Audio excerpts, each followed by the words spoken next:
देखिए बहुत सारे बच्चों ने बोला था कि concept of maximum output power का जो डेरिवेशन है वो मुझे चाहिए, तो वो मैं बनाने वाला हूँ फॉर मोटर और फॉर जनरेटर दोनों। तो आपको पता है कि E A is equal to V T by two या V T is equal to E A by two, ये दोनों जो रिजल्ट हैं वो आते हैं, लेकिन कैसे आते हैं वो मैं यहाँ पे आपको 3-4 मिनट में समझा दूंगा। देखिए सबसे पहले हम बात करते हैं मोटर की। Concept of maximum output power for motor. हम जानते हैं मोटर में जो पावर है वो डेवलप कहाँ पे होता है, आर्मेचर में। तो डेवलप्ड पावर का फॉर्मूला क्या हुआ, ई ए आई ए। ये फॉर्मूला होता है E A I A, take it as equation number 1। अब हम इंड्यूस्ड ईएमएफ का फॉर्मूला क्या जानते हैं मोटर के लिए, V T minus I A R A. इसको इक्वेशन 2 ले लीजिए।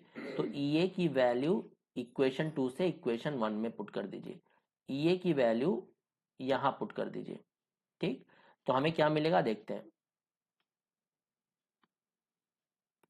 देखिए from equation 1 and 2, developed power is equal to V T minus I A R A, E A की जगह आ जाएगा और आई ए, दोनों को अंदर मल्टीप्लाई करिए। V T I A minus R A I A का square, take it as equation number 3।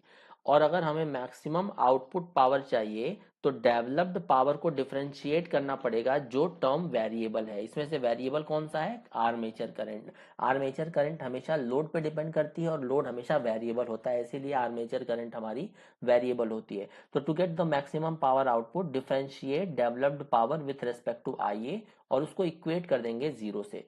तो डेवलप्ड पावर का जो फॉर्मूला है वो हमारे पास प्रेजेंट है यहाँ पे। ये डेवलप्ड पावर का फॉर्मूला है, इसको आई ए के रिस्पेक्ट में डिफरेंशिएट करके 0 से इक्वेट कर देते हैं।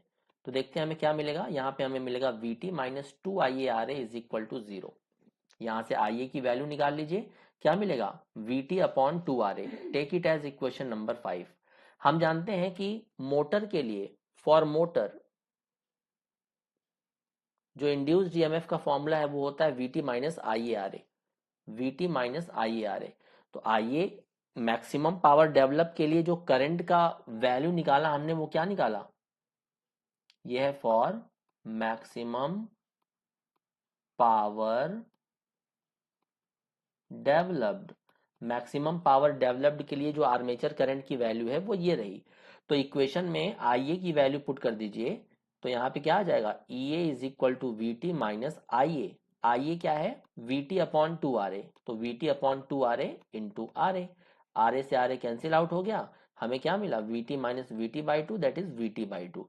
तो इंड्यूस्ड ईएमएफ अगर वी टी बाई टू के बराबर है तो ये कंडीशन होती है मैक्सिमम आउटपुट पावर की फॉर मोटर। सिमिलरली, नहीं समझ में आया तो वीडियो को एक बार और देख लीजिए। ये रिसेंटली अभी इंटरव्यू में पूछा गया है। रिसेंटली अभी इंजीनियरिंग सर्विसेज एग्जामिनेशन के इंटरव्यू में पूछा गया है ये, कि डिराइव करके बताइए। अब ध्यान से देखते हैं जनरेटर का केस। जनरेटर के केस में आउटपुट पावर का फॉर्मूला क्या होता है, वी टी आई ए। और जनरेटर के केस में ईएमएफ इक्वेशन का फॉर्मूला क्या होता है, V T is equal to E A minus I A R A.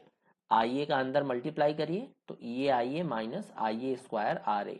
Maximum power output के लिए सेम वही करना है, आउटपुट पावर को डिफरेंशिएट कर देना है आर्मेचर करंट के रिस्पेक्ट में। तो यहां से बचेगा सिर्फ ई ए, यहाँ पे बचेगा to I A R A. तो E A minus two I A R A को हम 0 से इक्वेट कर देते हैं।